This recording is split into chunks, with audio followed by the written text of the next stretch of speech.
Pay স্কেলের ৯০% কাজ শেষ। মহাসমাবেশ না করার অনুরোধ করলেন পে কমিশনের চেয়ারম্যান জাকির আহমেদ খান।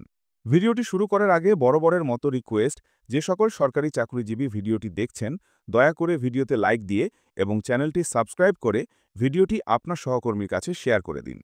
নবম জাতীয় পে স্কেল নিয়ে যখন সরকারি চাকরিজীবীদের মধ্যে তীব্র আলোচনা, উত্তেজনা ও আন্দোলনের প্রস্তুতি চলছে, ঠিক সেই মুহূর্তে অত্যন্ত গুরুত্বপূর্ণ একটি বক্তব্য দিলেন জাতীয় পে কমিশন ২০২৫-এর চেয়ারম্যান জাকির আহমেদ খান।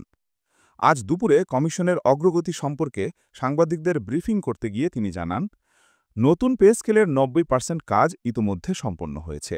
আমরা চূড়ান্ত ধাপের কাজ করছি, তাই এই মুহূর্তে কোনো ধরনের মহাসমাবেশ বা চাপ সৃষ্টির প্রয়োজন নেই।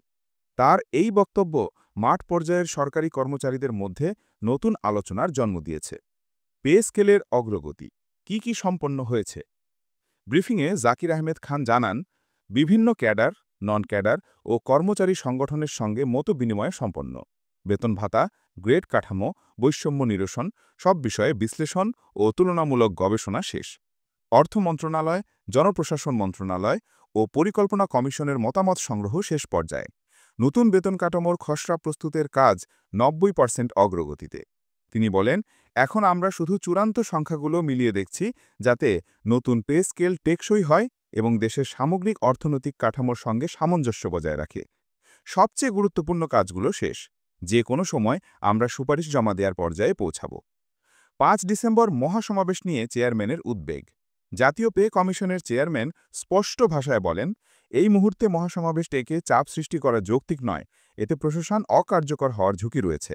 আমরা যেহেতু শেষ ধাপে, তাই আন্দোলন নয় বরং শান্ত থাকা জরুরি। যে সকল সরকারি চাকরিজীবী ভিডিওটি এই পর্যন্ত দেখছেন তারা দ্রুত চ্যানেলটি সাবস্ক্রাইব করুন। তিনি আরও যোগ করেন, নতুন পে স্কেলের কাজ ব্যাহত করতে কেউ চায় না। কর্মচারীদের দাবি যুক্তিযুক্ত, কিন্তু সবকিছুই ক্রমান্বয়ে সম্পন্ন হচ্ছে। এখন আন্দোলন করলে কাজের গতি কমে যেতে পারে। জাকির আহমদ খান কর্মচারীদের প্রতি অনুরোধ করেন ৫ ডিসেম্বরের মহাসমাবেশ থেকে বিরত থাকার জন্য। তার মতে, সরকার ইতোমধ্যে পে স্কেল নিয়ে আন্তরিকভাবে কাজ করছে এবং খুব অল্প সময়ের মধ্যেই কাঠামো প্রকাশ হবে। কর্মচারীদের দাবির প্রেক্ষাপট: নবম পে স্কেল দ্রুত কার্যকর, বেতন বৈষম্য কমানো, গ্রেড পুনর্গঠন ও ভাতা বৃদ্ধির দাবিতে গত মাস জুড়ে বিভিন্ন কর্মচারী সংগঠন আন্দোলনের প্রস্তুতি নিচ্ছে। তাদের দাবি, খসড়া তৈরি হওয়ার পরও কার্যকর সময় ঘোষণা না করা, বিভিন্ন গ্রেডে বৈষম্য থাকা, জীবনযাত্রার ব্যয় বৃদ্ধি পাওয়ায় দ্রুত নতুন কাঠামোর প্রয়োজন। এই প্রেক্ষাপটেই তারা ৫ ডিসেম্বর রাজধানীতে মহাসমাবেশের ঘোষণা দেন। সরকারের অবস্থান: আন্দোলন অপ্রয়োজনীয়। সরকারি মহল থেকে ইতোমধ্যে স্পষ্ট করা হয়েছে, নতুন পে স্কেল বাস্তবায়নের প্রস্তুতি প্রায় শেষ। আন্দোলনে প্রশাসনিক কার্যক্রম ব্যাহত হলে কঠোর ব্যবস্থা নেওয়া হবে। পে কমিশন ও অর্থ মন্ত্রণালয় নিয়মতান্ত্রিক প্রক্রিয়ায় কাজ এগিয়ে নিচ্ছে। এই পরিস্থিতিতে কমিশন চেয়ারম্যানের বক্তব্য সরকারের অবস্থানকে আরও দৃঢ়ভাবে প্রকাশ করে। চেয়ারম্যানের আশ্বাস, খুব শীঘ্রই বড় ঘোষণা।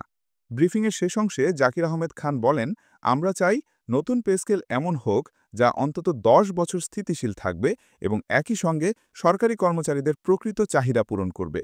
তাই কাজটি অত্যন্ত গুরুত্বের সঙ্গে করছি। একটু ধৈর্য ধারণ করুন, খুব শীঘ্রই আপনারা সুখবর পাবেন। তার এই বক্তব্য কর্মচারীদের আন্দোলনের চাপ কিছুটা হলেও প্রশমিত করতে পারে বলে প্রশাসনিক সংশ্লিষ্টরা মনে করছেন। নতুন পে স্কেল প্রায় প্রস্তুত, এই খবর কর্মচারীদের মধ্যে আশার সঞ্চার করলেও ৫ ডিসেম্বর মহাসমাবেশের সিদ্ধান্ত এখন বড় প্রশ্নের মুখে। সরকার ও পে কমিশন যখন আন্দোলন বন্ধ করার আহ্বান জানাচ্ছে, তখন কর্মচারী সংগঠনগুলো কী সিদ্ধান্ত নিবে, সেই দিকেই এখন সবার নজর। এই ছিল আজকের আপডেট। নবম পে স্কেল নিয়ে আরও সর্বশেষ খবর পেতে অবশ্যই লাইক, কমেন্ট ও সাবস্ক্রাইব করে সাথে থাকুন।